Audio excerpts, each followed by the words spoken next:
Tuula. A couple of days ago I made another video about Tunisian crochet, like this. On that video we are looking at how to create the foundation row in Tunisian crochet, as well as how to do the color changes so that we always get two colors on each row. If you haven't seen that video yet, you might want to watch it now first, because what we are doing now continues from what we learned there. My foundation row, or the first row, has 23 stitches on it, but you can use any odd number of stitches. The size is determined by the foundation row, because this here corner shows what size it's going to be. It makes it easier for you if you mark the middle vertical bar using a stitch marker. And now I'm starting the first row with decreases. And for this part of the row where we are picking up stitches, I'm using the same yarn as until now. First I chain one and then start picking up stitches.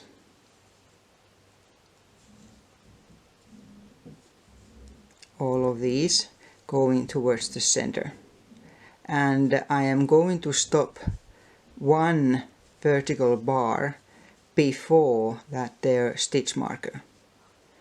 And what we are going to do on every row, we crochet together the three center stitches. So here now is my central stitch, and this one here is one before it, and then that there after it. And now I'm going to pick up a stitch so that I first insert the hook into three vertical bars. That one, the one with the stitch marker, and I remove the stitch marker now, and the next one. And then a yarn over, and I pull through all of these three at the same time. And make sure that your tension is the same as everywhere else. And after that you continue until the end of the row, just an ordinary way. And it's important then always to check that you have the same number of stitches on both sides of this here middle stitch. Could actually now put the stitch marker back into it. So now finishing off this row, picking up stitches, well, finishing off this forward pass, the first part of the row. And after we get to the end very soon, we are going to change color. You don't of course have to change color, but I like it. I want it to be in two colors. These here ones I have in 3 colors, and there's no limit to how many colors you can use. When we are making a mitered square, the return pass, going back on these stitches, is no different from any Tunisian crochet. So you take the new yarn, if you changed it, chain one, and then yarn over, and always through 2 stitches right through.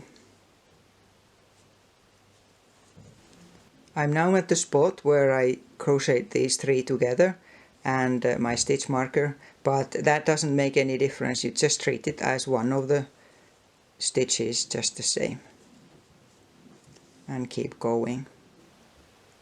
And then I'm starting the next row just normally. Chain 1, and you don't take the first one, otherwise you increase, and then picking up stitches until you get to the middle. And now I'm in the middle. I'll pick up the stitch before the stitch marker, through the one with the stitch marker, and the one after. 3. And again yarn over and through all of those 3. Could actually already change that stitch marker into that straight away to make sure I don't get mixed up, and then continue to the end. And I'm going to now, at the end of this row, I am going to pick up the other color again, so that I continue to always have 2 colors on each row. You may notice that I keep changing the position how I have my hands here. I normally always crochet this way, but here with the long needle, although for this small square you wouldn't need a long one, I noticed that I have to use the other way. But so I keep changing back and forth depending on where I am. I notice I have split the yarn here a bit, which isn't nice, but I'm not going back. Right, so this is the end of this row again, and then I take the other color. Just make sure you tighten it a little bit so that you don't get big loops in here. And now chain 1 and then pick up all the stitches going to the other end. And this is what you continue.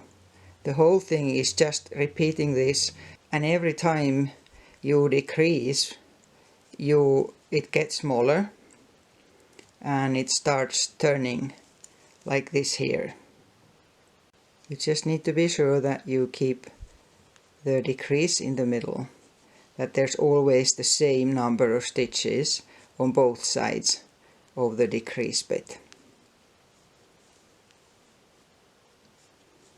So when I get to the end here, I continue a few rows without filming it, just the same way, picking stitches, and here again taking the one before the middle one, and the one next to it. So always crocheting these 3 in the middle together. The decreases form this here line in the middle. There. This is what it looks like now that I'm at the stage where there's 4 stitches on each side of the middle 3. So now again I continue, and there's 1, 2, 3. I'm going to put those 3 together and then keep going a bit more.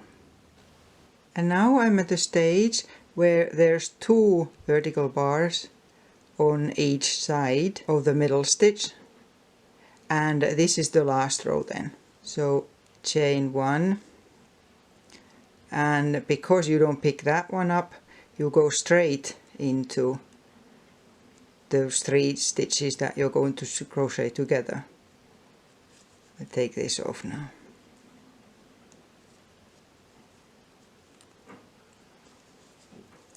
And through them all.